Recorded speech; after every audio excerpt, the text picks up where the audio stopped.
Dame Edna is a strange thing to happen to any actor.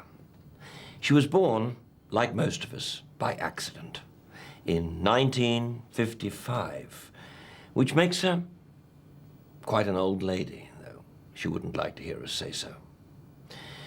In 1956, the Olympic Games happened in Melbourne, Australia, and there was great excitement.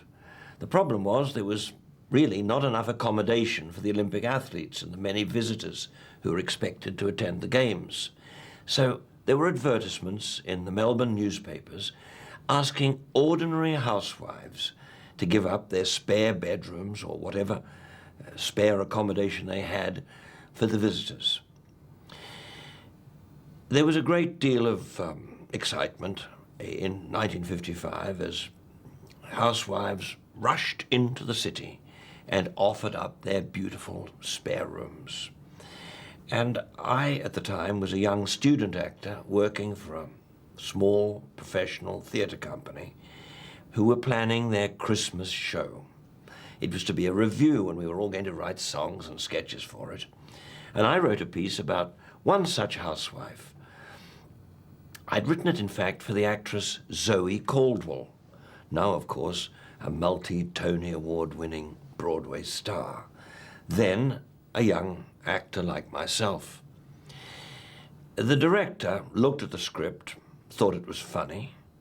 I'm pleased to say it was the first comic script I'd ever written, but suggested that I play the part of the housewife. I said, no, this is written for Zoe. He said, oh no.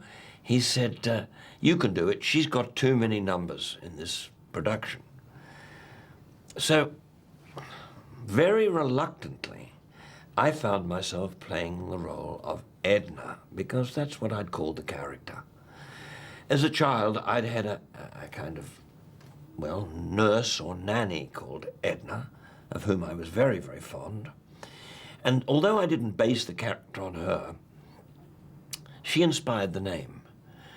Some friends of mine called Newton-John, who had a young, very pretty little daughter called Olivia, had a housekeeper called Mrs. Everett. Mrs. Everett did all the vacuuming and cleaning, and she was a very talkative woman. So I called my character Edna. I thought, I can't call her Everett. Mrs. Everett will be offended. So I called her Edna Everage, because Everage also sounded very average. And I wanted this woman to be representative, really, of ordinary people. She had an imaginary husband called Norm for normal. She had 3 young children, Kenny, little Kenny she called him, a boy called Bruce, and a daughter called Valmay, who already seemed a little dysfunctional. Well, I ended up, as I said, playing this role, and it was a huge success. I went to thrift shops and I bought clothes, women's clothes, that were in fact far too big for me. But in those days, Edna wasn't very well dressed. In fact, she was rather a frump. She was also very shy, you may find it hard to believe. She wore a pointed yellow felt hat, which my mother had once bought to go to the races. But since my mother never went to the races, the hat was never worn. I also wore what was called a twin set in those days, which is kind of a knitted cardigan with a knitted thing underneath it. Altogether, I looked pretty odd. But all Edna did when she offered up her accommodation was to talk about what a beautiful home she had. You see, my father was a builder of suburban houses, and I was very interested in the places people lived in. And to this day, whether it's in Houston, or Vancouver, or Hong Kong, or Berlin, or Miami, or New York, Edna is still very, very interested in where you live, and what color your carpet is, and what color your bedroom is, or your bathroom, or your toilet. Well, I realized I'd hit a rather rich vein of comedy. It was all about Australia, of course. Most of my act is about Australia. But I thought to myself, that was fun, but I'll never do that character again. But I never thought, in my wildest imagination, that nearly half a century later I'd be telling you about it. Over the years, I'd bring Edna out of the trunk. Of course, I did a lot of other things in the theatre. I was in musicals and other people's shows, and I invented a lot of other characters, all of them male characters. But somehow Edna was more popular, and she began to assume a life of her own. It was, as Edna would say, spooky. I found that by the 60s, Edna was getting a little hippie-ish. She'd started to wear those glasses. In the original sketch, she hadn't worn those little rhinestone glasses, but now they seemed to make her look, well, wonderfully 50s, because she's a 50s creation. She moved into tie silk. She discovered these wonderful fabrics. By the 70s, she was into denim. Soon, instead of being shy and a frump, Edna was better dressed than the best-dressed woman in her audience. In the 80s, she'd undergone another transformation, and I felt it was important that Edna should look absolutely up to date. That's why footage of her always looks old-fashioned. There is, as you know, no one more old-fashioned than the woman trying to be with it, trying desperately to be with it. Edna was giving advice to the famous by then, and we didn't really ever record her adventures as we should have. As far as I could remember, there was no film. There was really very little video record of the career of this remarkable woman who, from being an ordinary wife and mother in Melbourne, Australia, had become an international superstar. However, fortunately and by chance, we found, surviving to this day and in pretty good condition, a film of a show that Edna did in 1984, well before most of you were born. Edna is having a very bad hair day. There seems to be something quite strange about her hairline. She's also wearing bright pink walk shorts, which was a brief fashion of the period.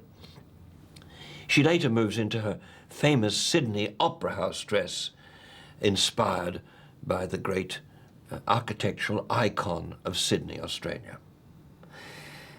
The footage you're going to see, rough though it is of a real theatrical show in the city of Adelaide in South Australia.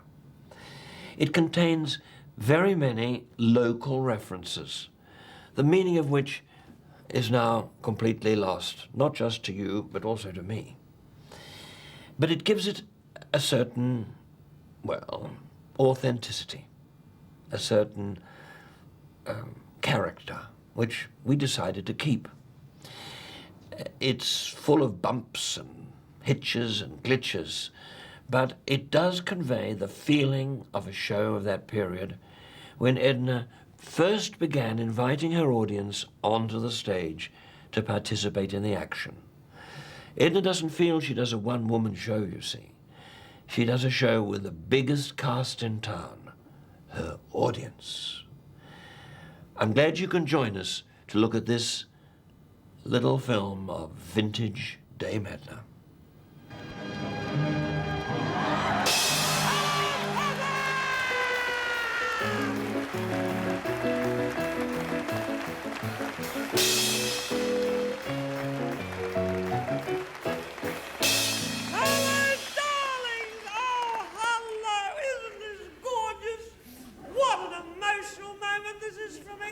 Don't you love my spunky walk shorts? Aren't they gorgeous?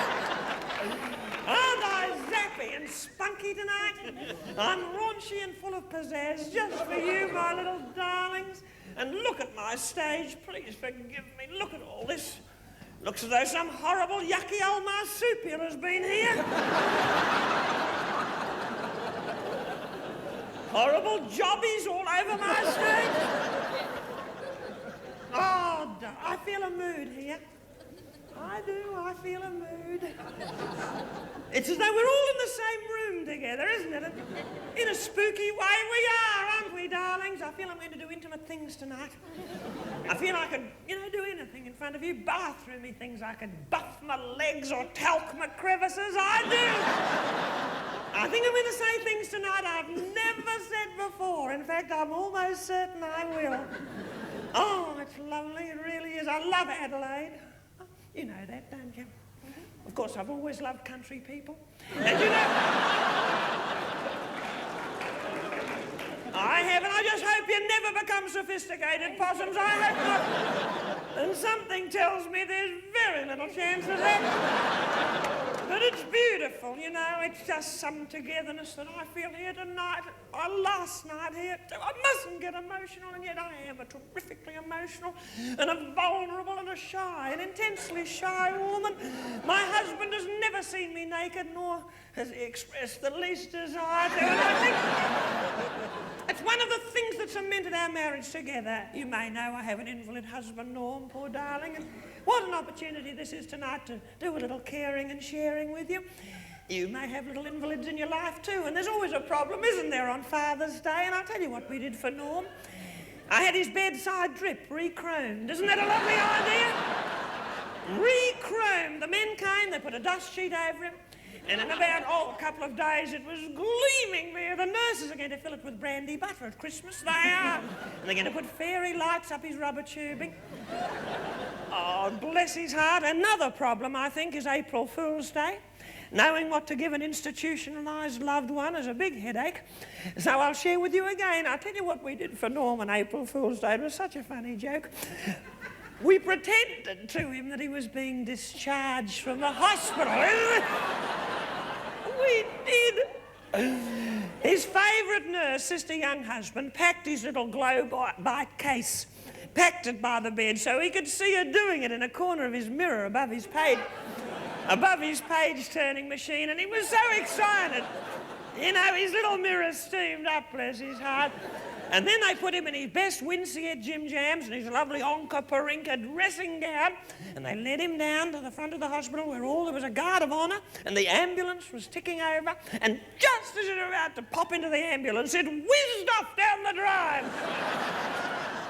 And all the doctors and nurses leant out the hospital window and said, "April Fool!" Oh, dear. I just wish Norm could have laughed at that like we have tonight, but,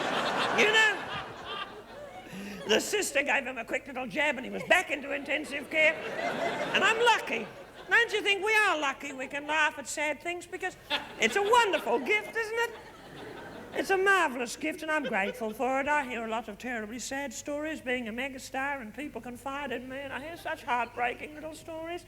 You know what I do? I just scream with laughter, because I have the gift, the ability, possums, to see the silver lining in the clouds of grey, and what a lovely gift, what a precious one it is.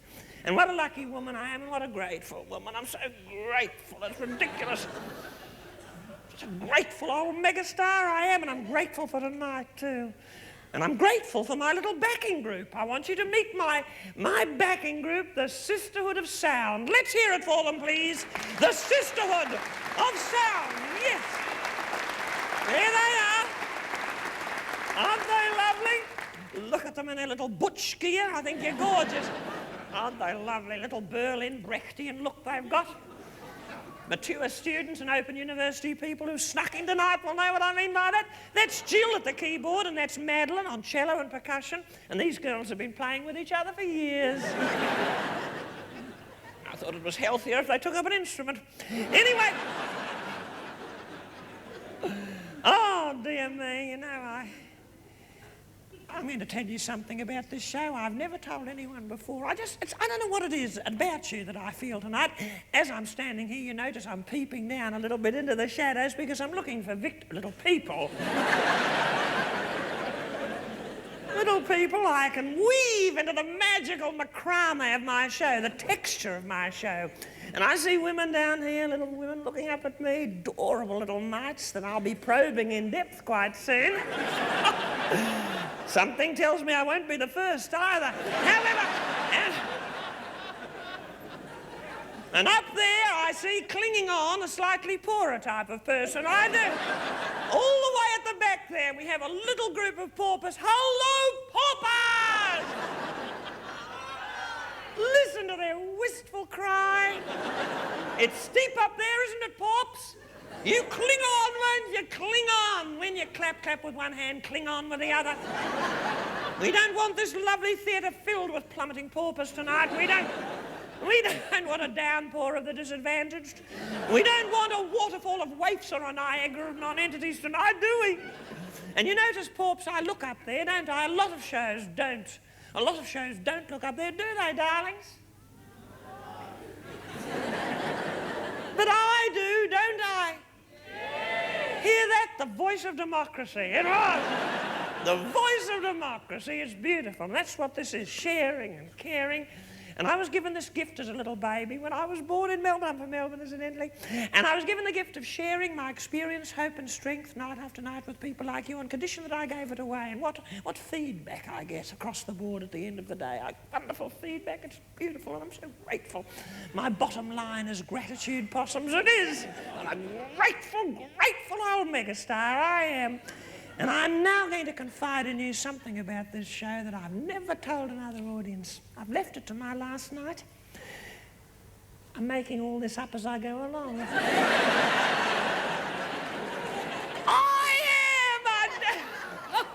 I don't think that comes as much of a surprise to you, darling.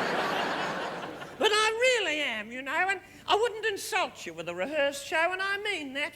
I wouldn't insult you with a rehearsed show. I think it'd be a slap across the chops, don't you? Can you imagine? It would be offensive, wouldn't it, if you thought Dame Edna is saying the same thing to us as she did at the matinee. Yes, I did a matinee today. I'm incredible, aren't I? But wouldn't it be awful if you compared notes at a dinner party, as you will? You'll say, what did Dame Edna say your night? And they'll say, you know, blah, blah, blah. And you'll say, oh, she didn't say it our night. We were special. She was just talking to us, and that's how it is. I'm sorry, but it is. That's me. It is. Can you imagine? I mean, I wouldn't be mouthing words like an old cocky, would I? But in a way, I am an old cock, a spunky old cocky, aren't I? I'm a raunchy, zappy old cocky tonight, I am, but women will be copying me slavishly. Of course, you'll see this outfit all over Adelaide in a couple of weeks. You will. You will, but never mind. No, I wouldn't. And can you imagine if spontaneous, loving things in your life turned out to be scripted? Wouldn't that be ghastly? Imagine if you're looking in your husband's bedside drawer one day, as we women do. Husband or, you know, live-in lover, depending on whether you're a Cosmopolitan or Clio reader. And you're looking, you're having a little poke in his drawer, and you find a script. And your eyes grow like saucers as you read the words typed. Good evening, darling. That dinner smells good. And you're looking beautiful. Oh, wouldn't it be ghastly if all those caring, loving words, those seemingly spontaneous caresses, were all written by David Williamson or Harold Pinter or Tom Stott? Wouldn't that be ghastly? Wouldn't you feel hurt and wounded deep within you? Well, I wouldn't do that to you. This is a one-to-one relation. Well, a 1 to 1,500 relationship that we're having. It is. And there's no difference, darlings, between me and you, except I'm rich and talented and you're not. There's no difference. You know, I'm up here and I'm privileged to look down on you. It's a beautiful privilege, and I'm conducting an experiment. Here's another confession. Why am I doing this? There is a mood. There's a mood, an indefinable thing. I'm tuned into these things. I am. I'm plugged in. And you know, I've done something. I'm an investigative journalist. I'm not just an old megastar. I'm a bit of a probe, or a bit of a sociologist, and I've got a microphone hidden in the ladies' toilets here. I have! And I hear such funny things. I hear conversations too, but mostly I hear funny things, and I heard two women talking tonight. How topical this show is, isn't it?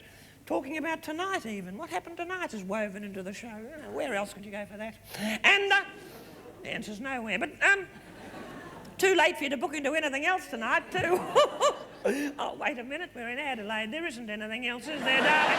However, oh no, please. No, I mean that nicely now, I do. I mean that nicely. I mean everything nicely, in a nice way. I always do. But I've got this microphone there, and I hear these strange... I do women talking tonight. I assume they were. I gave them the benefit of the doubt, and one of them said something you've probably said spookily enough. You feel your little goosebumps now.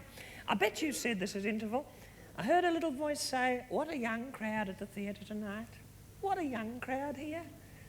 Bet you've said that, have you? Yes, I thought so. And the other woman didn't say anything. Well, she might have been English. You know, she might have been... No, I mean... She might have been the kind of woman who doesn't necessarily like to strike up a conversation with a total stranger in a toilet. It's called the English reserve. We call it rudeness. Anyway, this woman said it again. She said, what a young... What are you looking at? Darling, what have you dropped? Your little program, that's right. Well, don't keep looking at me, please. Don't look away. Don't throw money down the drain, please.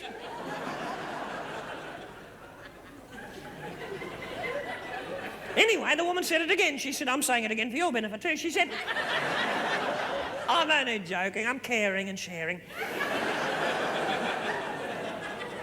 Anyway, she said, what a young crowd here. And then she added, and what a mixed crowd. Still silence. Well, the woman could have been busy, couldn't she? She could have had a foot on the door, anything. And it's not easy with pantyhoses as girls.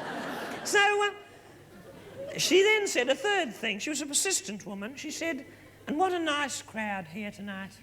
And the other woman couldn't resist it any longer. And she's probably an Edna Bopper Buffle freak from way back. Because she said in a hoity-toity voice, she said, oh, they're always nice people at Dame Edna's shows. I'm sorry, darlings. I was in my dressing room with my headphones on and the tears were streaming down my cheeks. Because it's so true, isn't it? It is. And if you could wrench your eyes off me now and look to left and right, which you can't because you're mesmerised, you'd see lovely people, as I do, beautiful people. How fortunate and how privileged, and what a fortunate, grateful... I like gratitude. I'm into gratitude. I'm into almost anything beginning with G. I love G. Gladys, ginseng, Carl Gabran. I love all of those things, you know, Gunter Grass, almost anything. However, I just threw that in for the benefit of mature students. However... Seems a few snuck in tonight, too. It's difficult, though, coming to a place like this and having to, you know, tune into the zeitgeist. However, there it is. That went completely above your heads. However, darling, never mind. It's something to learn. I'm just getting the little cerebral tissues massaged from up here. Because I don't think of this as a show any more than you do by now, I should think. And I think of it as group therapy. I do, quite honestly. I do, and I think of this not as a theatre, but as a massage parlour for the human spirit. I do. I think of myself as a kind of upmarket Sister Teresa. I do, darling. I mean that. No, please, I mean that in a Church of England sense. I mean that in a very reverent way. I do. And I don't want you to run away with the idea that I think I can heal people, because that rumour did get around, you know, that I was a healer, and I'm not. I can't heal, you know. I don't want people coming and letting me touch their little spots and things. I can't. And I don't want the curtain to go up on a sea of chrome. You know what I mean by that? I mean that nicely. And if there's anyone with a few little chrome fittings here, please take it in the tasteful spirit in which I mean it. On the other hand, a spooky thing happened, you know, at the matinee. I meant to tell you, they found a battered crutch under one of the seats. A battered crutch, so someone must have walked home laughing, mustn't they?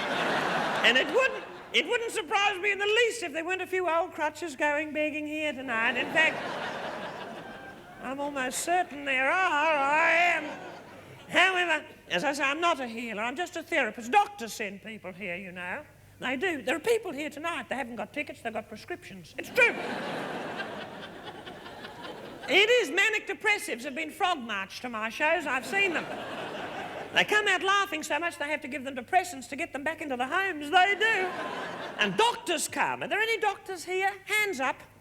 Oh, there's a doctor with his hand up over there. Not the first time today either, doctor. However, No, well, it's interesting. It reminds me, really, that I like to keep myself fit, and I always have a major exploratory before I do a show. And You know, nothing necessarily wrong with me, but I think it is my duty to my public to keep very, very fit, and I had this exploratory, and as a matter of fact, I was in a clinic, and I had every real specialist worth his name swarming all over me. They were swarming over me, and at the end I said, well, doctors, what's the verdict? They said, oh, we'll contact your GP, Dame Edna. I said, no, thanks. I said, I'm not leaving till you've all given me the thumbs up. That's what I said. Half an hour later, I walked out a very happy woman. But as I say, if you could see what I see from my angle, I see just lovely people. You go to other shows, well, you don't. But if you did, you'd see a spooky type of person. But I'm fortunate. And I look down now and I see women looking up at me. Their little faces are like flowers. The occasional cactus, but on the whole, faces like flowers. And there's a little woman, there's a delightful woman, that I'm looking at now, a woman who intrigues me. I use the word very, very carefully. She intrigues you. 1, 2, 3. Third in. What's your name, darling? Yes. What? Kathleen. Hello, Kathleen. Is it a C or a K? Sit down, paupers, please. Don't lean forward.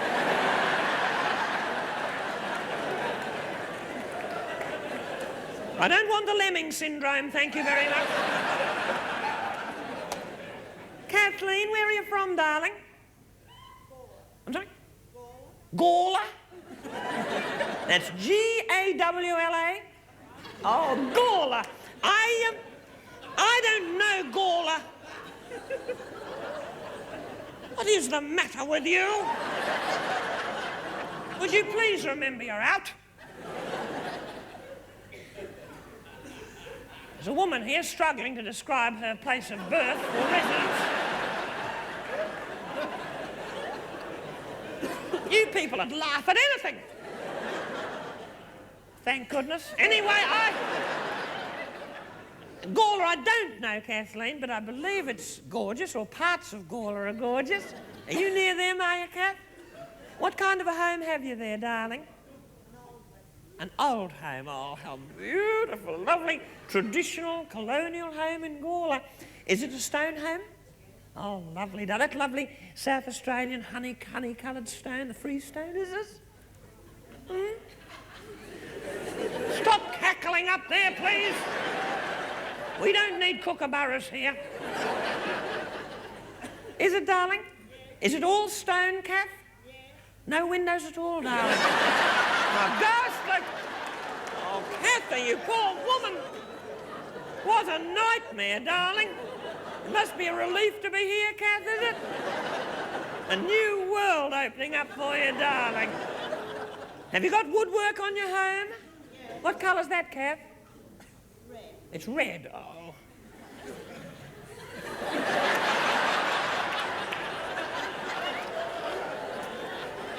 You're ignorant, aren't you? You've got no sensitivity. You're overtired. You're overexcited.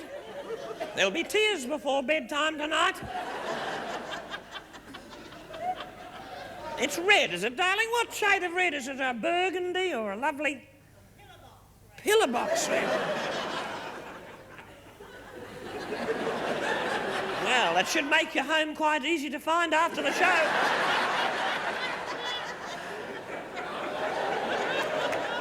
It must be the only building that resembles a stone ablutions block with a... Oh, please. Have you got a nice garden, Kath? You have. I love gardens. I'm into shrubs a bit myself. What shrubs have you got, dear? What are some of them? Bottle brushes, yes. What was the first one you said? What? Privets.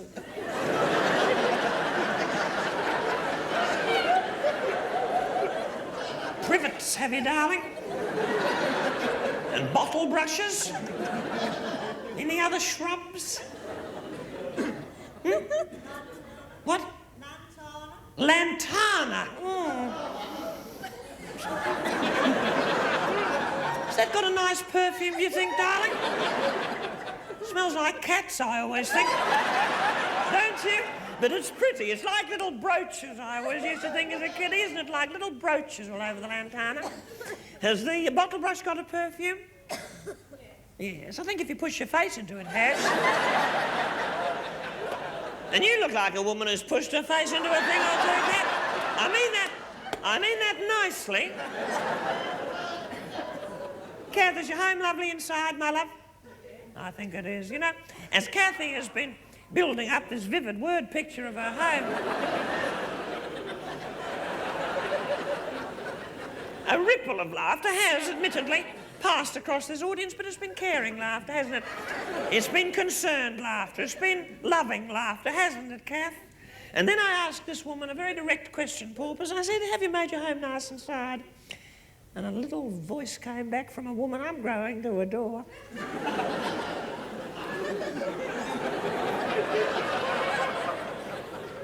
Yes, she said. And I have little doubt, Kath, that little stone and pillar box red cube, surrounded by privets, in Gawler is a very, very delightful interior too, and I'm sure it's absolutely beautiful, though it is expensive making a home lovely now, isn't it, Kath? But you've saved on clothes, Kath, haven't you, darling?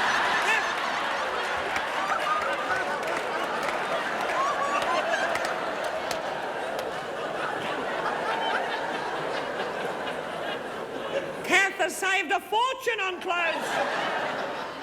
I don't think I've ever seen a woman who's saved more on clothes than you have, Kathy, and I mean that in a caring way.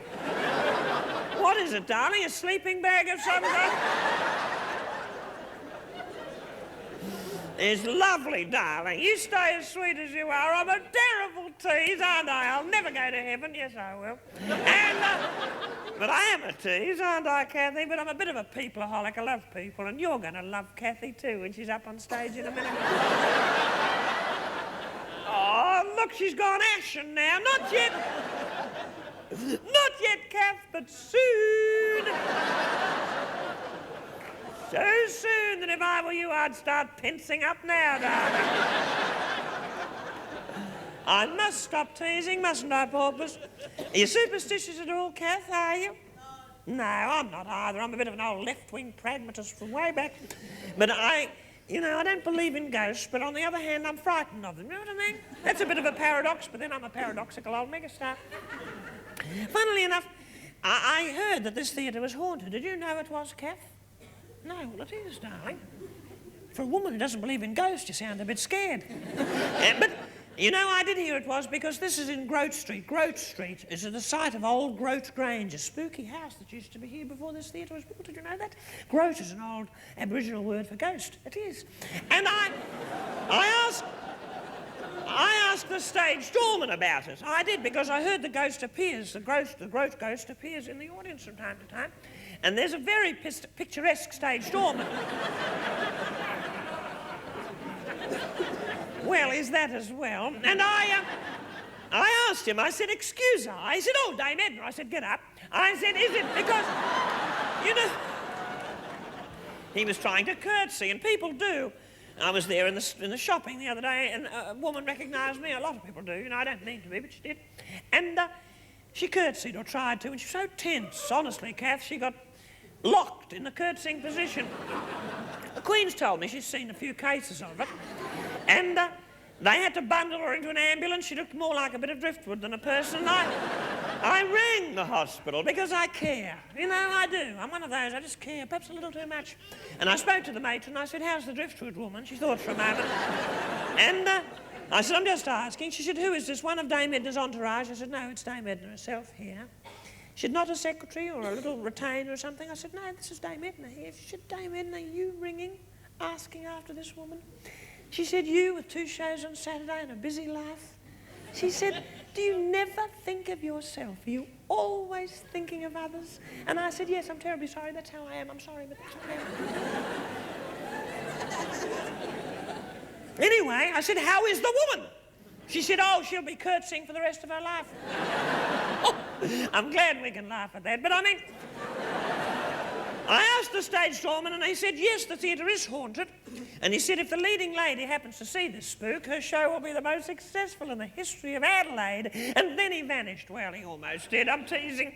But I got goosebumps. I get them badly. And they were so sharp, I couldn't take off my pantyhose for 24 hours. Have you ever been too scared to take off your tights? You know, I was frightened I'd ladder them on my pantyhose. Ever been too terrified to take off your tights? I doubt if you have, darling. However,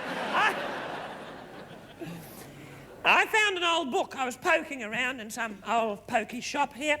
It's called The Ghosts of Groat Grange. I take it with a grain of salt, but it's an old book, see? And there's a funny poem in it. I'll read it. It says an apparition. It's written in that funny old writing with F's instead of S's. I'll translate it for you. It says an apparition which shocks and appalls, oft times sitteth in the stalls. She passed away in the middle of a lovely show, and now she haunts the very first row. Ooh. Ooh, ooh. She wears tattered old rags. She's peculiar and strange. She's the horrible hag of old Groat Grange. Oh, isn't that silly? Oh. Ah, look! I can see the spook. What's your name, darling? First name? What, Lucy? Yes. Hello, Lucy, darling. Oh, I'm sorry. You sound normal enough. I thought you were the horrible hag of Groat Grange. Just because you answer to this description here. Oh, darling, it must be the woman you're sitting on top of. What, sweetheart? My husband will love you. Would he? Who is this woman with you? Is she your probation officer? Anyway, you're beautiful, darling. And I'm a bit of an old tease. Rather. Where are you from in Adelaide? Salisbury. Salisbury. Don't know it terribly well, but it's lovely out that way, I've heard. What kind of a home in Salisbury? Well, it's a home. Lucy, a home, yes. Not an institution, is it, darling? No. It's a home. Is it a brick home? Yes. A brick home? What colour brick? Oh, well, like blue and pink. Cast your mind back a bit, darling. Is it a... What colour brick? Might be easy to tell the truth, Lucy.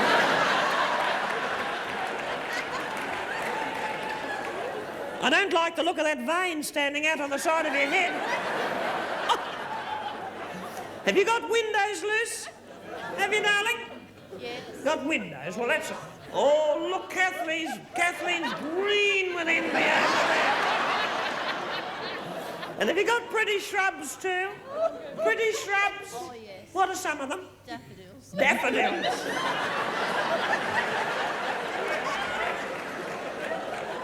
I never thought of a daff as a shrub, Lucy. I didn't. Well, it's a small shrub, I suppose, isn't it? Lovely. Any others that spring to your imagination? Or... Are there? Sooner you tell us, the sooner we can all go home, darling. Incidentally, what are you doing with that Kleenex, darling? It's been going up and down to your face. Have you got a discharge, Lucy, of some kind? Oh, how ghastly. Don't do it, woman. There are people here trying to eat. Do you realise that? She's oozing all over the front row. Oh, oozy Lucy. Tell me. You're lovely. What colour would you call your little coat, darling? What colour would you call it? Well, I'd say it's a sort of mustard colour, is it? Is it? It is, and it's lovely, and it's obviously an old favourite of yours. And it's beautifully made. It'll see you out, darling. No, please! Don't be so rude! There's a woman here. She's come to the show tonight, and she's gone to a bit of trouble. Not a lot of trouble, but a bit of trouble. And you're lovely, and I'm a bit psychic. Could you ever read teacups, Luce? No. Well, I couldn't actually. What about you, Kathleen? No, I couldn't, but I have powers, certainly. I doubt if you'd be all there drinking in my words if I didn't. But I do have certain psychic powers. I can read people's character from their shoes. That's unusual as a gift, isn't it? I'll just... a quick little demonstration. Kathleen, just pop one of your little shoes in there, and I'll give you a reading. There we are, one of your little shoes in there, Kath. Thank you so much. I'll give you a very spooky little psychic reading. Lucy, one of yours in there, darling. That's the girl. Off we go. Beautiful. Now, this is very, very interesting. Here we are. Little Kathleen's shoe. Where'd you get this, Kath? An Italian shoe store. Where, dear? In where? Norwood? In Norwood? I don't know that shop, but I believe they have a very big range. So why the dickens did you pick this one, darling? No!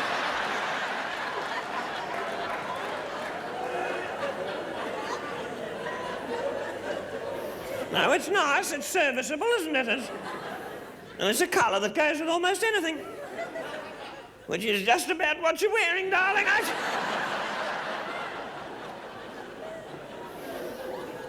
Is this for both feet, by the way, is it, dear?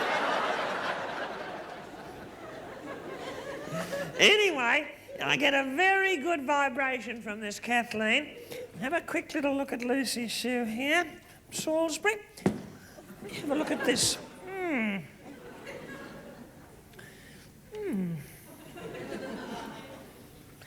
Tell me this, Lucy, darling. Which chemist did you get this at?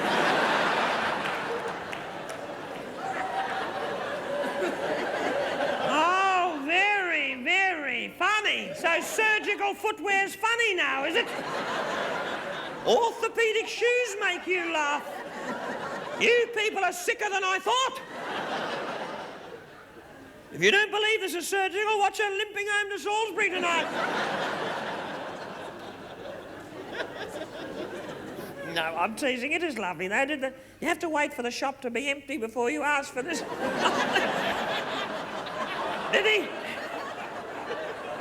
Did he wrap it up under the counter?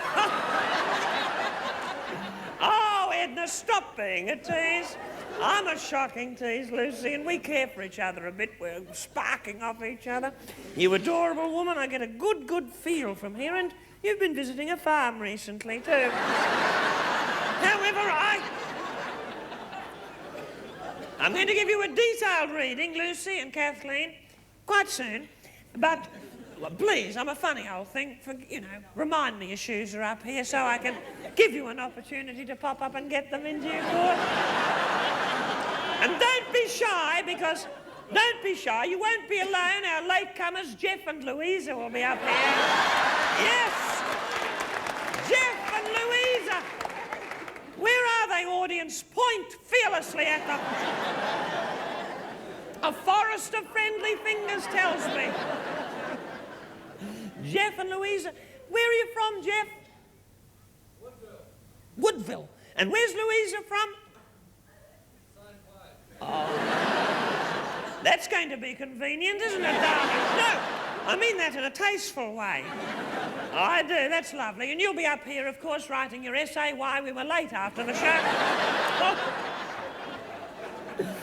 Oh, dear, and if only I could make this go on forever, because I miss Adelaide. I miss the little friends and folk that I meet and this lovely form of intercourse that we have with each other. We do. I mean that in a very nice and a tasteful way. And it's little things I miss when I'm away from you. I feel a song coming on. Before I could barely toddle, I decided I would model my brilliant career. I'm Queen Boadicea. I dreamt I was a queen in ancient Britain, and then I started to grow hair that I could sit on.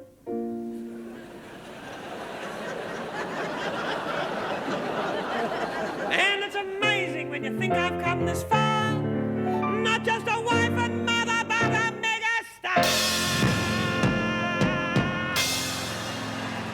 Yes. But please don't think I'm just a hollow brittle shell, because I'm a warm and deeply caring woman as well.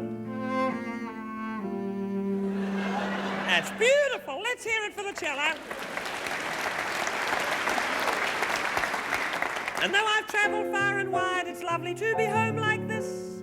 It's my big chance to confide in you the spooky little things I miss. I miss funny little things. Dick Moore on 5AD, the voice of Marjorie Irving on the dear old ABC. I miss a touch of elegance when Jay Walton was in the chair. What is the secret of her femininity? Is it her teeth, her eyes, her hair?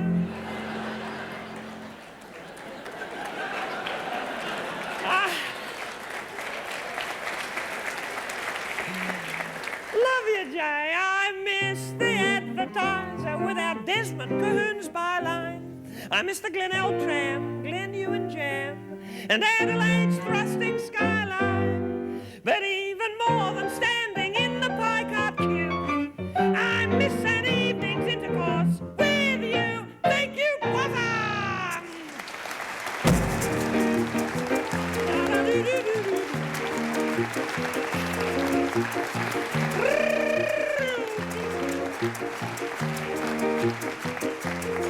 I've looked it up in the encyclopedia. It isn't such a yucky word. It means a cozy chat, but if the media want to misconstrue it, they can leave the theatre to do it. I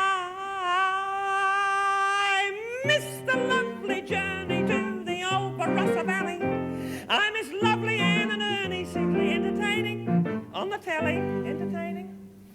I miss the Hotel South Australia. They pulled it down in such a hurry, but the Oberoy's still standing in a fragrant fog of curry. I miss your little festival. I always seem to be away, but I hear the new director wants to make it less than gay. Perhaps the raunchy kind of show he'd like to see is an evening's intercourse with me. Thank you, brothers!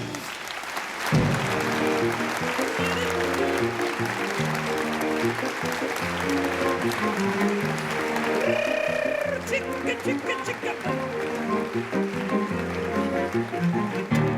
This is choreography. I miss my husband Norm. Of course I do. The lust of the flesh of long past. But that's not the form of intercourse I do particularly care for. That's what is in intensive care for. I miss the charitable functions of the filthy rich and knighted. I miss all the parties to which Harry Miller used to be invited. I miss little Peter Owens. How I hope they give him bail.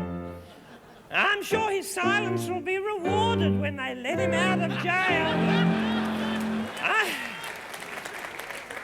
I miss Hindley Street at midnight, with its strippers, pimps and madams, mud wrestling in the Crazy Horse, squeezing hands with Jennifer Adams, and I bet she could teach those dirty girls a thing or two. But darlings, thanks for letting me chew a little Fritz with you. It's been a long time since I've been down here for tea, and I hope you enjoy this evening's intercourse with me. Thank you, darling.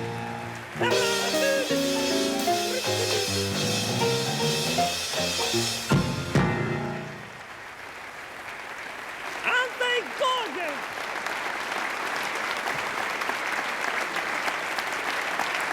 Thank you. Oh, dear. Let's have another little peep in here. Little folk here. I've been peeping around. There's a little woman in the third row. Third from the end. A little in the shadows. There you, darling. What's your name? Looking over your shoulder. What? I'm sorry? Joyce. Joyce! Hello, Joyce. That's a pretty old name for a pretty old woman, if I may say so. Joyce, I used to have a pair of shoes called Joyce. I did. Do you remember that, Joyce? Remember the Joyce shoes?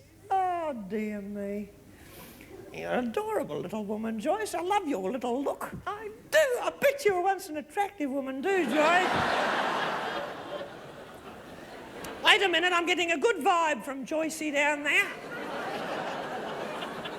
My little juicy Joycey, that's what I call you. A quick little look, please, into your shoe, Joyce. Off with it, darling. I bet it's a long time since she's heard those words. Thank you. Oh, there we are. Joyce, where'd you get this, my love? At Meacham. Meacham? Meacham's, did you?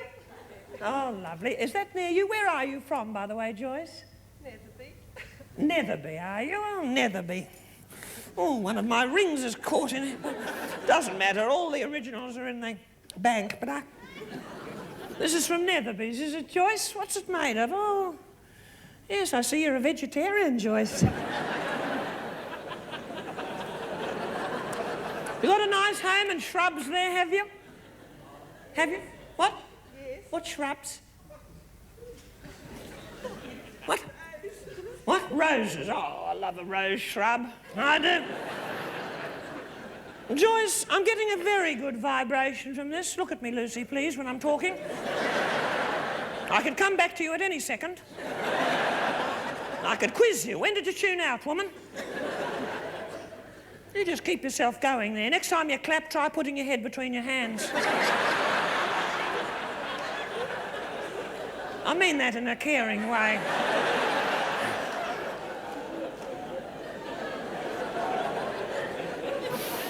Anyway, this is from Netherby, from Meacham's. And what a vibe I get, Joyce.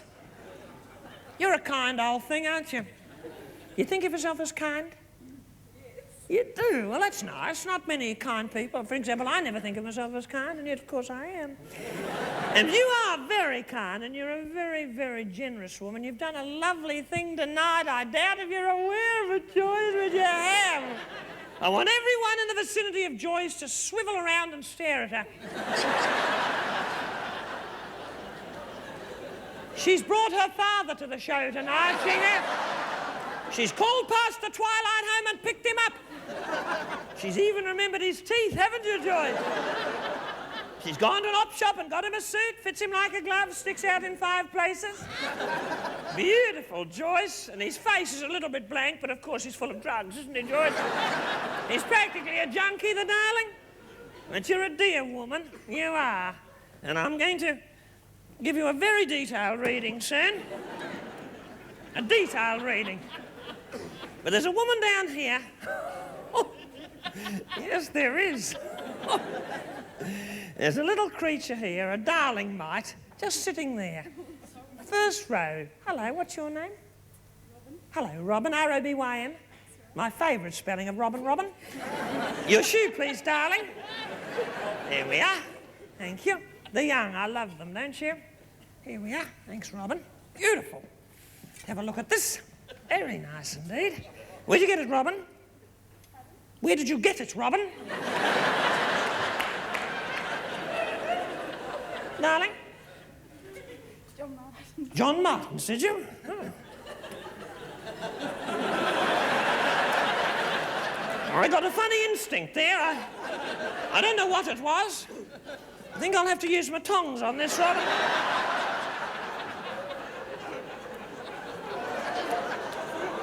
It's a sort of a Minnie Mouse shoe in a way.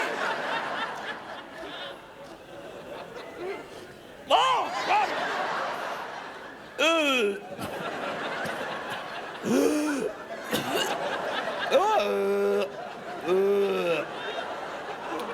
Oh, you vile girl! This isn't a shoe, it's a cry for help! Oh, Kathleen, sniff this shoe! You foul-footed female! Where are you from, Robin? From where? Salisbury. Have you ever met this creature, have you? Oh. There's something alive in this shoe. I'm sorry I have to stamp it out. Just as well I've got these disinfectants here. And these Dr. Scholl's products. Yes. Yes. Oh, kill, kill, kill, kill. In it goes. Into my... That's my decontaminating chamber. You wicked, dirty girl. Horrible bugs have jumped off your shoe. Probably contaminated. Look. You're not going to be thanked. Lucy's going to be on to you. Poor Lucy, I'm sorry, darling. She's going to be there first thing in the morning on the doorstep of the all-night chemist. Where are the other shoes? What's happened to them all? Oh, yes, look. Oh, Kathleen, I'm terribly sorry, darling. In it goes. Not to mention this from Meech's. A woman who's got to drag a gibbering geriatric round the world. You satisfied now, Smelly? As if I haven't got enough worry. My daughter Velma was breathalyzed the other day in David Jones. Oh, very funny. Let me know when your kids are in trouble. I'll come and laugh at you. Poor Velma, she goes to shops and takes things home on Apro. She sweeps them off the shelves into her pantyhose, Robin. I said to my bodyguard, follow that girl and pay for whatever she's got in her pantyhose.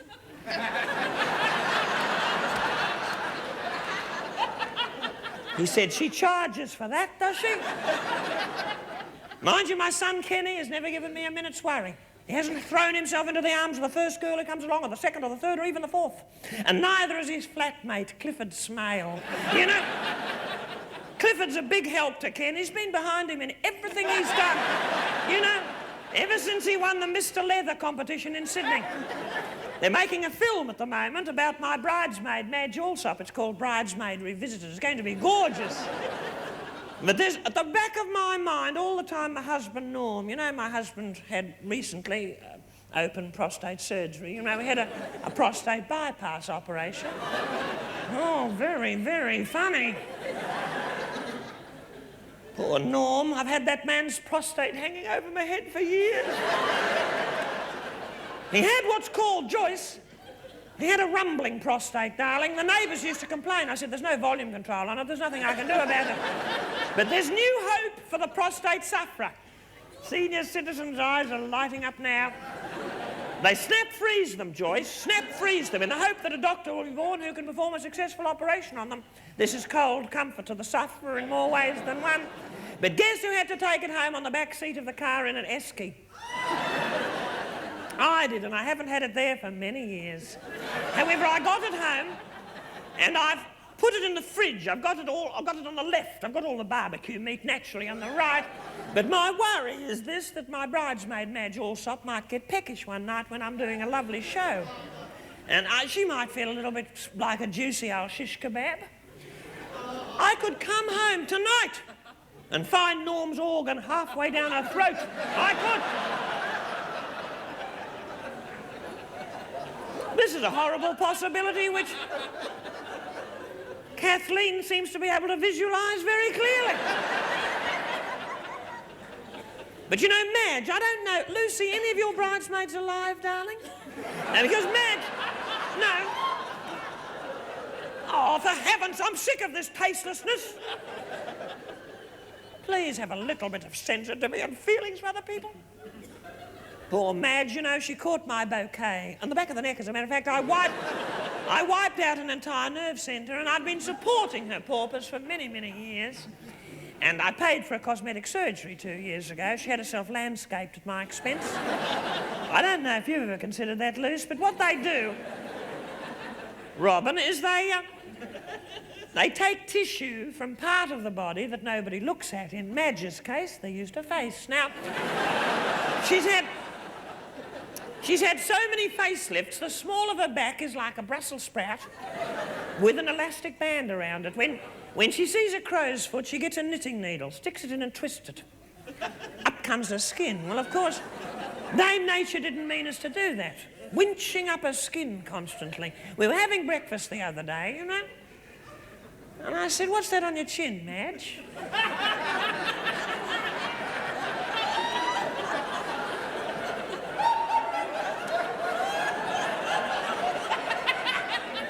She said, oh, that's a dimple. I said, oh, yes, a dimple full of black lint. I said, that's your navel. I said, you vain woman, your navel has ascended to your chin. I said, one more facelift for you. Just one more facelift. That's what I said to her. I said, there'll be some funny things going on under your nose you never suspected, I said.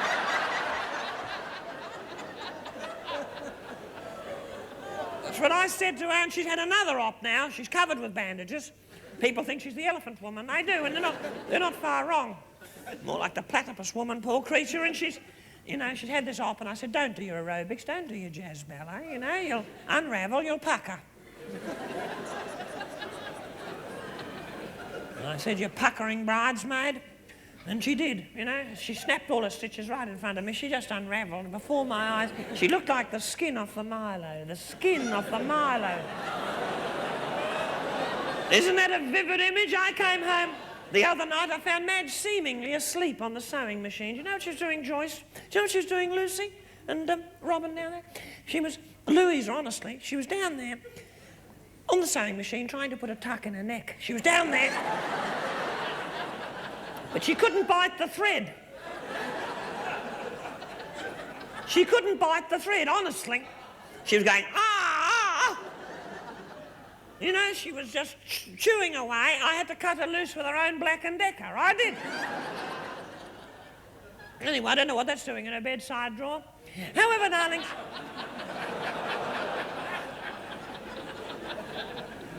I didn't know what that was doing in her bedside, but people say our relationship is a strange attachment. And she's certainly got some strange attachments on her Black & Decker, I can tell you that. But she's always on a diet. She's on the hard-boiled egg diet now. She eats a dozen hard-boiled eggs a day. Well, of course, she's become a fire hazard. You can't put a naked flame near her. You can't put, I'm a digital woman. I don't know about you, but I can't sleep without a digital. I like to have a peep at it anyway, and in the mornings I like to light a match and look at my digital. What woman doesn't? The other morning I lit a match, and just at that moment Madge turned over in bed.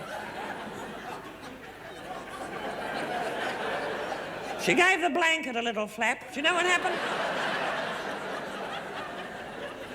I lost my eyebrows. I lost my eyebrows.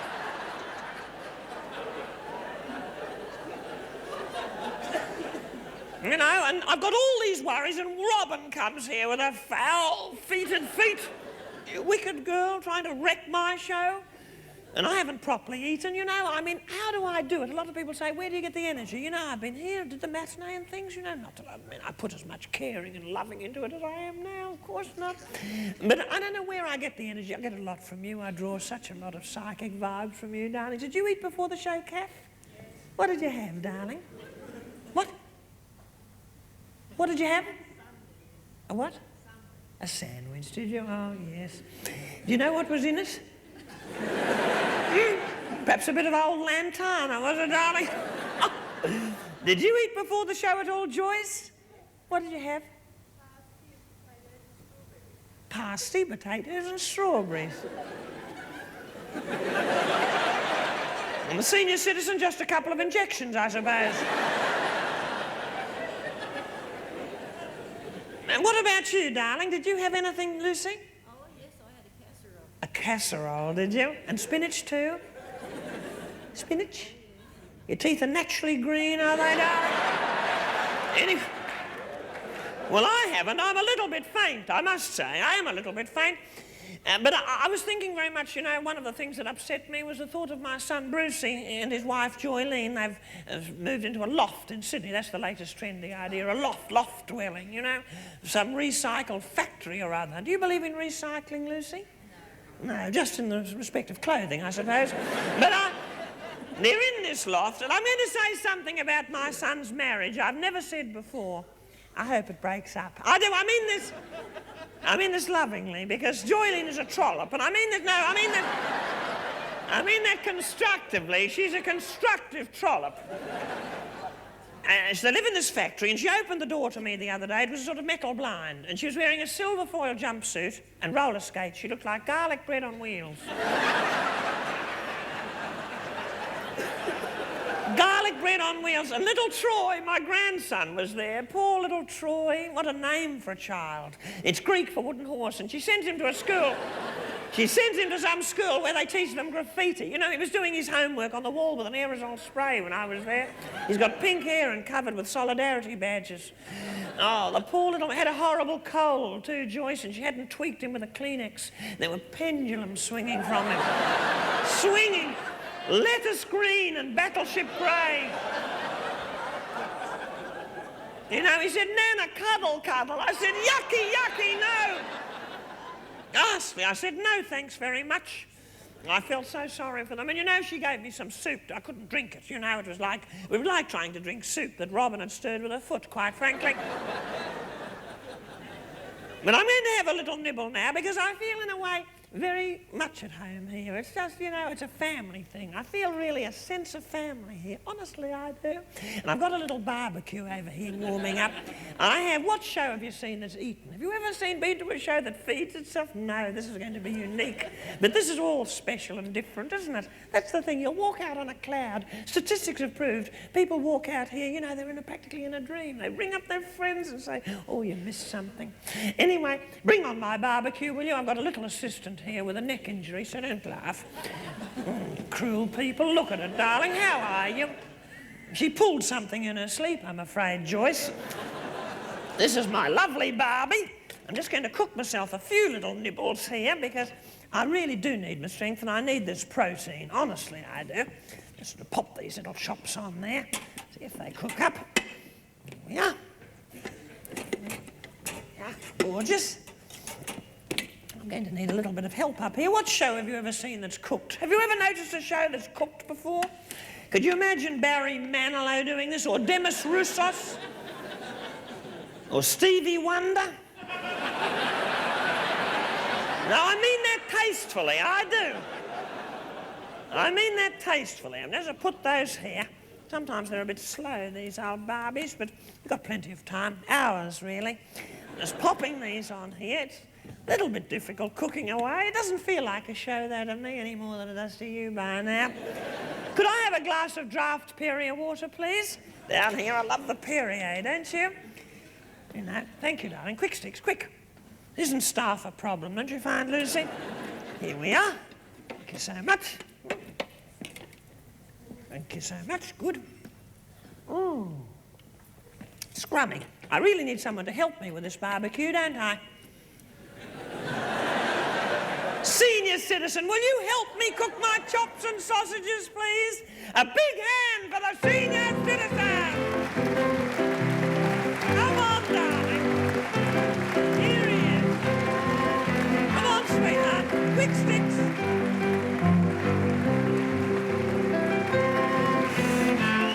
Here he is. Thank you very much.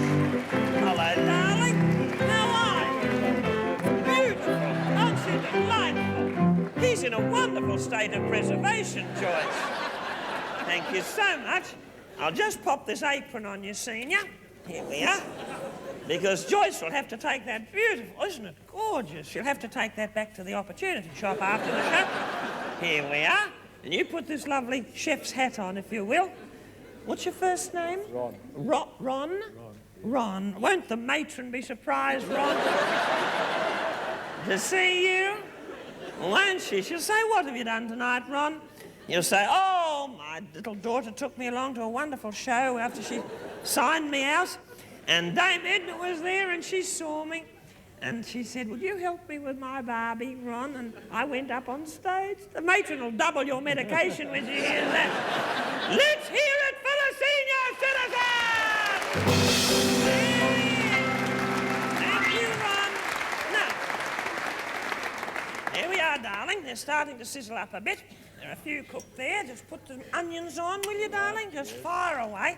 And can I Give you the implements. Thank you, dear. Glass of wine, Ron? I wouldn't mind, thanks. No, red. Is he allowed it with his tablets, Joyce? What, red or white, Ron? Red, certainly, my darling. And perhaps a nibble of Tasmanian cheese. Here's the wine, Ron. Little nibble of cheese. Little nibble there. It's very nice, Ron. Thanks very much. No, I'll pop it in there. There we are.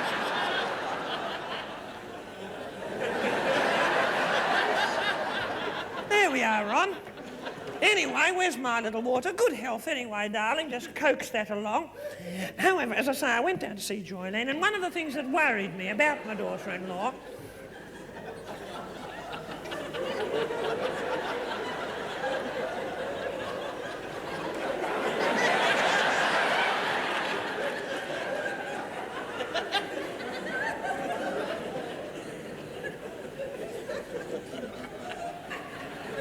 He's in a world of his own, isn't he? A world of his own. Joylene, cheers, darling. But keep watching the sausages. I'm not a sausage, you watch that. My daughter Joylene has got a spooky friend who comes to see her when Bruce goes to work. She's a funny girl. Her name is Trish or Fran or something. She wears khaki boiler suits and black runners. And there's a touch of the Billie Jeans about her. Do you know what I mean by that? I mean that nicely. No, I don't. And she's got a rape whistle round her neck. She's been blowing it for 6 months and nothing's happened. However, Ron, we need some help up here, darling, don't we? I need some help with my salads, I think. Come on, Kathleen, up you come, darling. A big hand for Kathleen. Here she is. Here's Kathleen. Hello, darling. Give me a hand. Thank you so much. That's the girl. Hello, Kath. How are you, darling? Isn't she gorgeous, don't you think? Hello, sweetheart. Goodness me. Is this a furnishing fabric, is it, Kath? You were wise to remove the curtain rings, weren't you? May I introduce you to our chef? This is Ron. We know one another. Oh, you know each other, do you? What a spooky old world that is. Isn't he lovely? Anyway, come over here, darling. Back to your work, please, Ron. Here we are. I want you to slice the bread for me. You sit in my chair, my dear girl. There we are. Look. You old Jack's head. Now, I want you to slice that up. Slice it up. Don't touch your nose, though, darling. Well, please.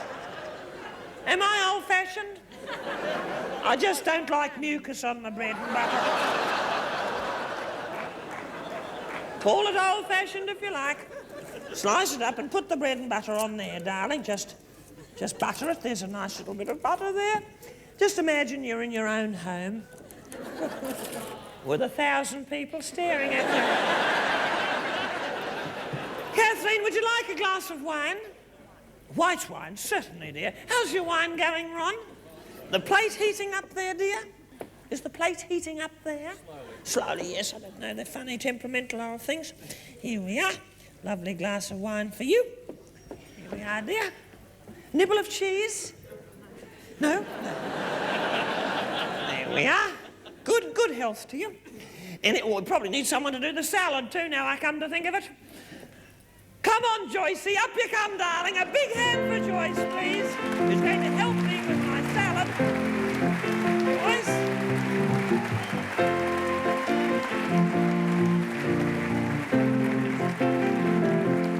Hello, Joyce. Here we are, dear. Give me a hand, dear. Thank you so much. Goodness, what are you bringing up with you, dear? Going down again. Hello, dear. How are you? Goodness, what is it? A sort of a... Heavens. Goodness. I wish I'd seen that in my headlights on the way here tonight. Is it a... Darling. Oh, heavens, Joyce. Look. It's... Darling. must have been when you peeled it off the wheel of the car. You know, I shouldn't tell about this. These acrylics are protected, you know. They are. You come over here. May I introduce you, by the way? This is our senior citizen. This is Ron. This is Joyce here. Of course, he recognises you, doesn't he? Over here. And this is Kathleen. Kathleen, just sit here. Put this old fluffy thing here, will you, darling? Don't want it in the salad particularly, do you? There we are. Let's make yourselves very much at home. I'm sure you know what to do with this, by the way, darling. All I'd like you to do, I'd just like you to give it a little bit of a... Put it in the salad, chop it up here, dear. That's the good. Glass of wine for you. Red or white? White. White, certainly. Coming up. Nibble of cheese. Nibble of cheese. Nibble of cheese. Yes, well, here you are, darling. You can help yourself, can't you? Thank you. Ah! Oh! You brutal woman! Oh, heavens above, what a... Got appropriate disinfectants here. How's it coming on, Chef? Cooking away there now? Slowly sizzling, yes. I don't know, might have a little fault. Anyway, there's a few there, aren't there? How's it going? Oh, you're being very fastidious, dear. Use plenty of that, dear. We need someone else to help with the salad, quickly. Ah, Lucy, darling, a big hand, please. Here she is. Come on, Lucy. Here we are. Well, darling, it wouldn't be a barbecue without a bit of mustard, would it, sweetheart? Hello, dear. You are gorgeous. Look at her, this gorgeous woman. Just wave to the paupers up there. Come on, now look. There's our chef. You come up here. Here's a lovely chair for you. I'm going to find a place for it. There we are. I think, you just sit here, would you, dear? By the way, may I introduce you, Lucy, to Joyce? This is Joyce, this is Lucy, and this is little Kathleen over there. Oh, you've got a horrible cough, have you, don't you? Not into the cheese, dear. I want you to do this lettuce. Do this lettuce, darling, if you would. Just cut this horrible root off it. There we are, the outside leaves. We don't want those, do we? I want you to just make the salad. Oh, cut up a few tomatoes for me, will you? I love these South Australian tomatoes, don't you? There we are. Do you want a glass of... Oh, do you want a glass of wine, darling? Yes, thanks. Red or white? White, thanks. White, certainly. Don't mind me. I've only got a show to do. Here we are. There we are. Oh, there's your wine, my dear girl. There we are. Anyway, good health to you. I was saying that I had my little grandson, Troy. I've got another grandchild called Yasmin. Do you know that name? Yasmin? Have you heard the name Yasmin? I hadn't. It's Jasmine, I think, spelt with a Y. It's a kind of a hippie name. That doesn't appeal to me, but then there it is. It's no good me saying anything. And Joylene insists on breastfeeding in public. You know, so if the kid is hungry in the middle of the night, she's got to find an all-night bus or a chemist. Anyway, what? We're going to eat, yes. You look like a girl who could do with something hot inside her. Now, we're going to have a scrummy old little meal up here, aren't we? We really need someone to wait at us hand and foot, though, don't we? Foot. Come on, Robin! Let's hear it for Robin! Here she is. Come on, Robin. Up you come. Give me a hand. That's the girl. Hello, darling. Hello, Robin. There we are, my dear. If it rains, we can hop under that frock of yours, can't we? Now, I'd like you. Here's our senior citizen. Such things as cooked, darling, pop here. Anything that's already pre-cooked, just pop there. Glass of wine for you, Robin. That's the girl. Red or white? White? Oh, may I introduce us? Oh, you're taking your clothes off, are you? Don't go down too far, darling, will you? You are a vivid little woman. How's the salad coming on? Put the tomatoes. Oh, you're putting them separate. That's a nice idea. Did you say white, Robin? Certainly. This is our maid, Kathleen. Robin. May I introduce? Robin, this is Kathleen. This is Joyce. This is the horrible hag. And there you are. I'm sorry, Lucy. There you are. Anyway, let's hold that out and show the audience. I want to applaud the work of the chef. A big bow. Here we are. Yes. You can bring it over here. We're all going to have a nice little nibble, including you, Robin. You can make yourself comfortable here when you've served up. How many sausages for you? Just one sausage for you, Kathleen. Here we are. Scrummy, yummy. You've done very well indeed, Ron. Here's a lovely sausage too for you. How many for you, darling Luce? Only one. And a chop, I think you could do with. Yes, you're going to have one, darling. I'm sorry. You're going to. There we are. There's a lovely sausage and chop. Waste not, want not. Get that inside you, dear.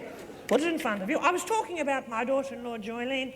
You know, she was be careful. She was breastfeeding Yasmin. You know, Yasmin, incidentally, is 5, Robin. Breastfeeding a 5-year-old.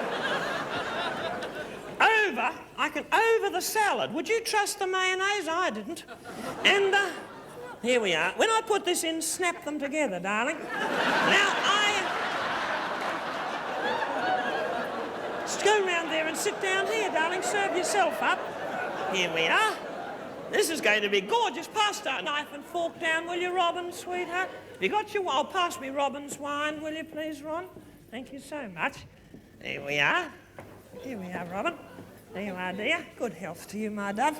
Anyway, Joylene puts alfalfa in the salad. I don't know if you've ever heard of that. Have you heard of alfalfa in the salad? No.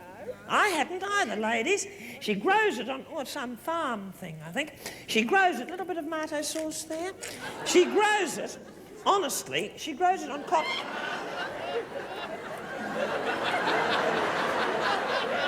You're an ill-mannered woman, aren't you? She'll have some, but you don't have to eat it, dear. Remember, this isn't included in the price of your ticket anyway. Anyway, she grows this on cotton wool all over the flat, this alfalfa. I'm not going to say what cotton wool she uses, because it'll only ruin your appetite, I'll say. But I will go so far as to... Oh, what's that?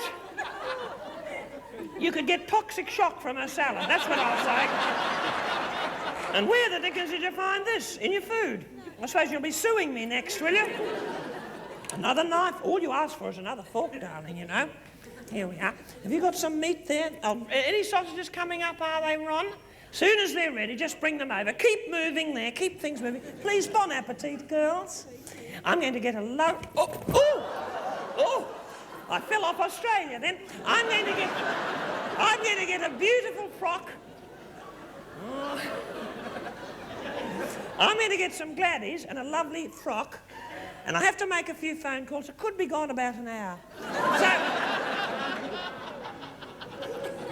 while I'm gone, will you do something for me, Kathleen? Just look out there. Amuse them for me, will you, darling? All you have to do is eat. You eat, they watch. It's called the zoo principle, isn't it, Lucy?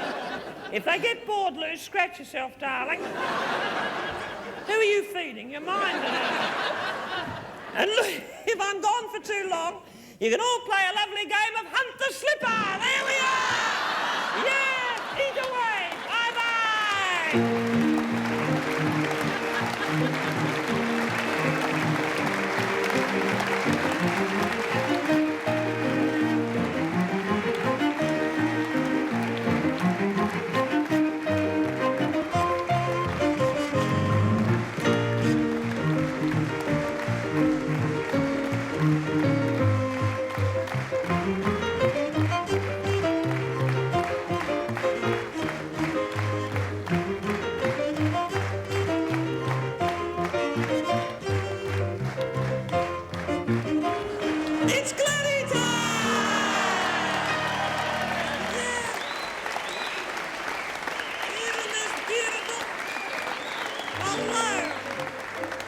And now keep eating, girls. soon. This is a lovely moment in my show. It's called Gladdy Time. It is. And I hand these lovely gladdies out. You know, oh, don't. Here we are, there's a glad. I used to do this with goannas, but it was cruel, you know. They used to get frightened and do little jobs all over people. There's a gladdy for you, and a lovely gladdy for you, and a gladdy for you, and a beautiful gladdy for you. It's Gladdy Time. What show does it? Isn't this all from my extensive gladdy holdings in Queensland? There's a gladdy for you. There's nothing I love more than the whistle and smack of a gladdy. Sometimes followed by the thrilling tinkle of a contact lens. I love that. There we are, the gladdy for you, and a beautiful gladdy for you, and for you too, boys. It's Gladdy Time. Isn't this lovely? Isn't it? Oh, dear. Here we are. There's one for you. Eat up, women, eat. Come on, Robert. There we are. There's a glad for you. A gladdy for you, and a gladdy for you, and a beautiful gladdy for you. There we are. Whistle, smack. Close your eyes, catch them with your teeth. That's it. There we are, Gladdy Time. There we are, a man with a big bushy beard. Oh, I'm sorry, madam. Oh, never mind. Here we are. And still they come. There, darling. Look at the happiness on people's faces. What show does this? Can you see Slim Dusty doing this? Or Stevie Wonder? No, I mean that tastefully. I do. It's Gladdy Time. And still they come. Yes. There's a gladdy for you, and a beautiful gladdy for you. There we are, little one chewing there. The beetle nut chewer. There we are, there's a gladdy for you. And a beautiful gladdy for you. Aren't they lovely? All the profits of this show are ploughed back into the audience. They are. There we are, there's one for you. Lovely gladdy for you. There you are, darling. And on the end there. Gladdy Time. Yes.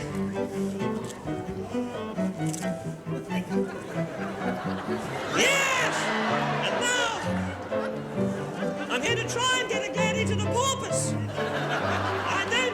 I don't think I can, porpoise. Should I try? Yeah. All right, I'll try and get a gladdy to the porpoise. Yes!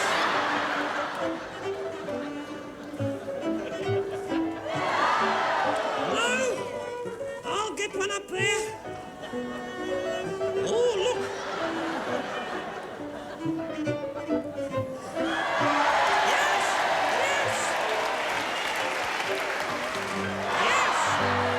Yes, it's Gladdy Time!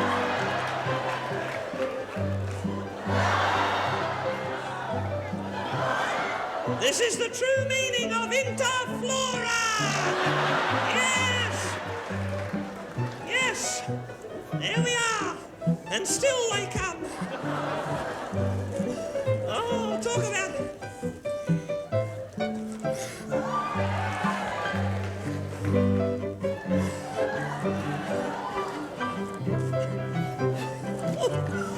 Oh, dear.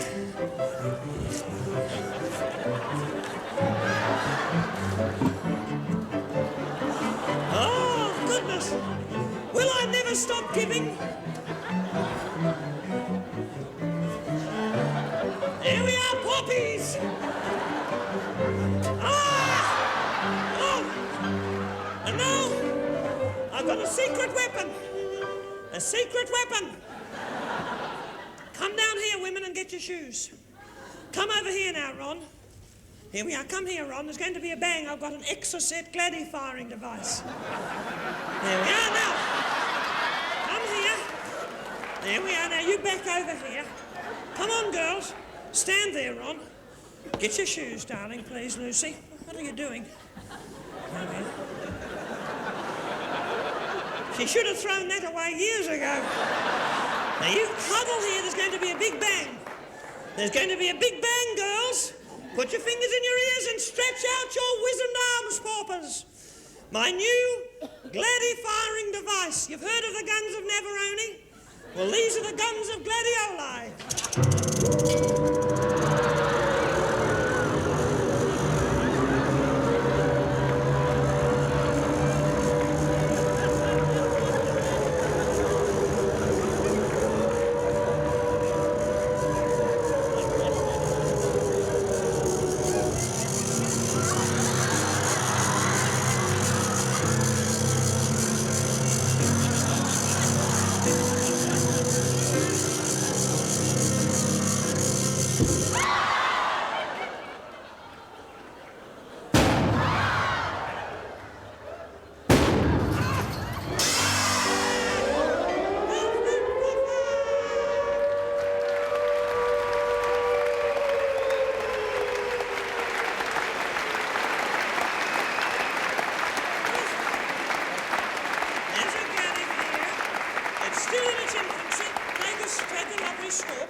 These are my casts now. Come on, girls, all take a gladdy. You too, Ron.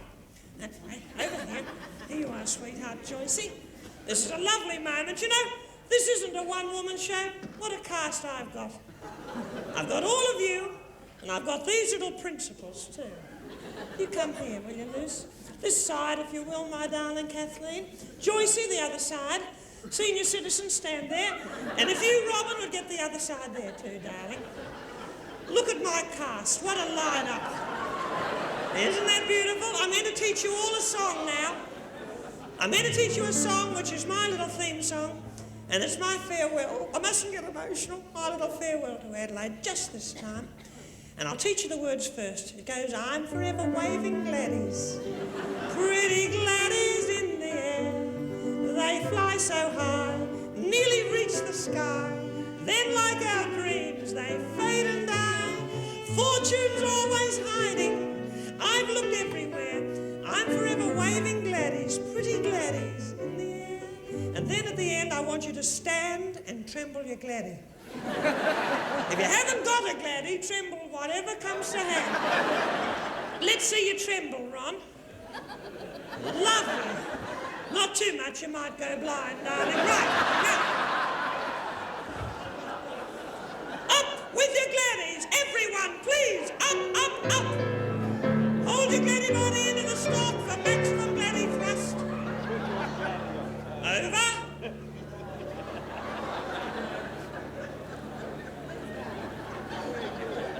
Need a bit of light on the scene, I think. I'm forever waving gladdies, beautiful, pretty gladdies in the air. Wait a minute. I'm sorry, there's down glads. Can't you get your gladdie down, darling? Force it.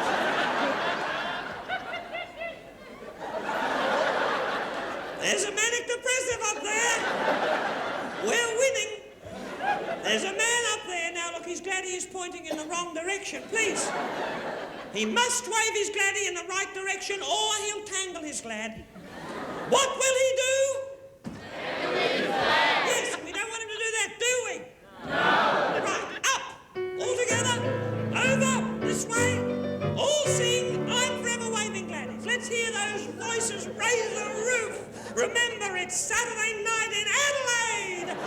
I'm forever waving gladdies, pretty gladdies in the air. They fly so high, they fly so high.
these lovely people. Why am I getting silly? I'm being so silly. Oh, I'm being a silly old megastar. What have I got here?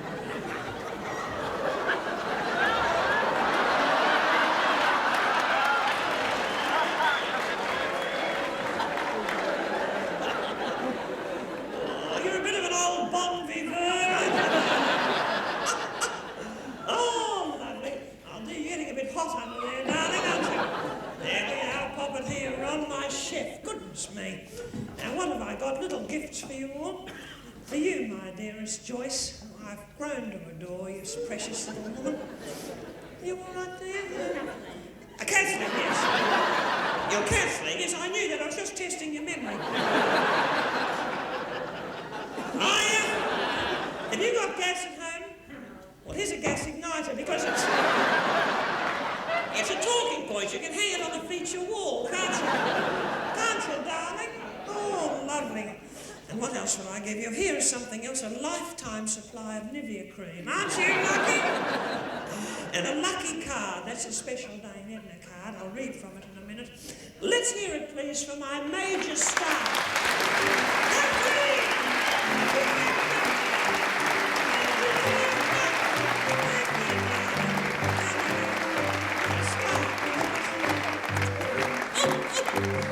Isn't she beautiful? You're a megastar now, Kath. Here we are.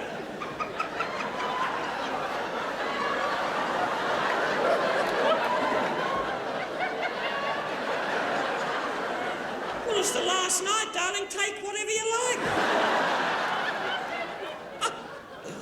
Who have I got? Here's Joycey. Hello, darling. Adore you. Absolutely adore you.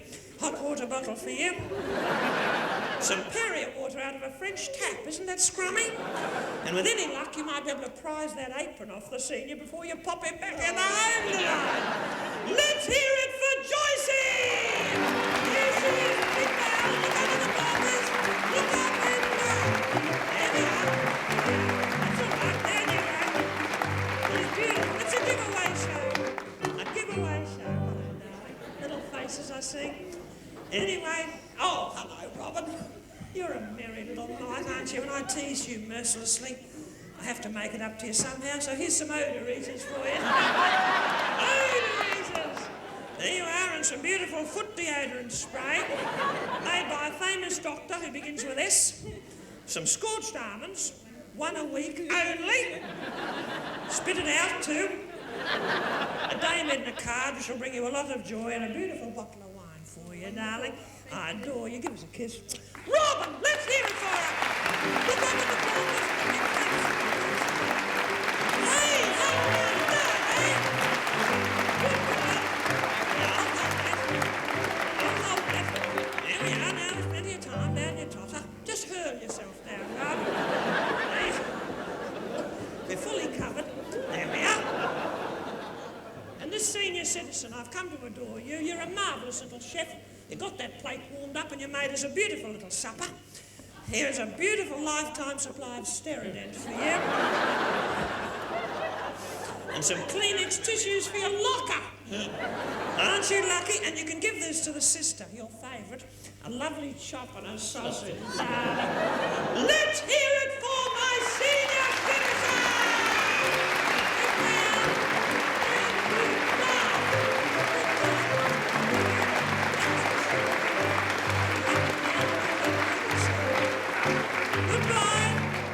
That's all, folks. That just about wraps up. What the dickens are you doing here? Oh, Lucy, darling, I've got a card. You kneel down. I'm going to give you a little blessing. Kneel down, there we are. I'm going to read this. This card. You hold this. You don't have to do that. Now look. This is what the card says. You get there, I think, darling. There we are. That's it. Now you get up there. I hope you get up again, darling. Lucky possum that you are. You are now a mini-star. A big fish in a tiny pond, thanks to Edna's magic wand. Timid once, now slightly bolder. since that gladdy touched your shoulder. Go forth now, be kind and true, just like Dame Edna was to you. May love and laughter always blossom, now that you're a lifelong possum. Let's hear it for my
I'm getting a bit weepy. It's Adelaide that does it to me. It's not a city, it's a virus.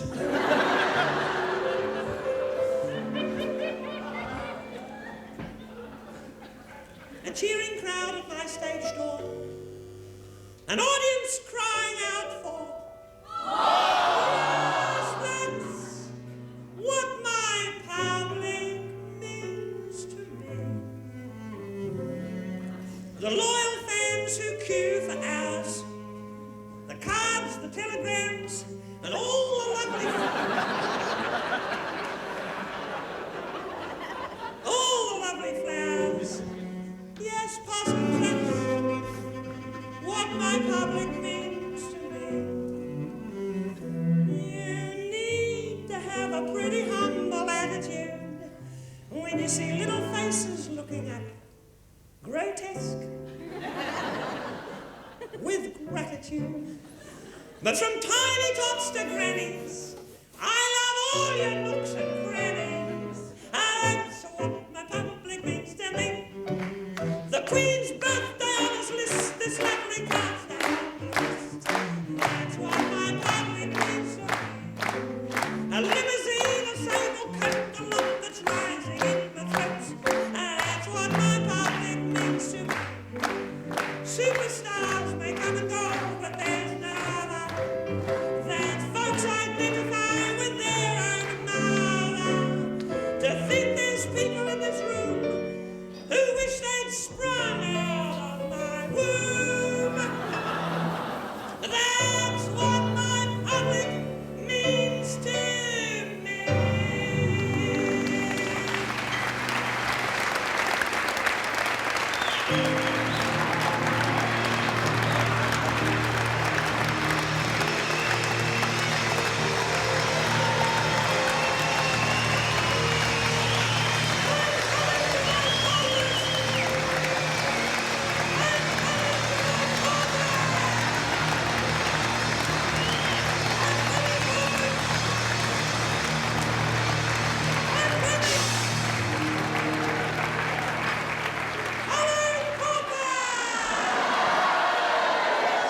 And now the time has come to pass. I feel a lump inside my heart.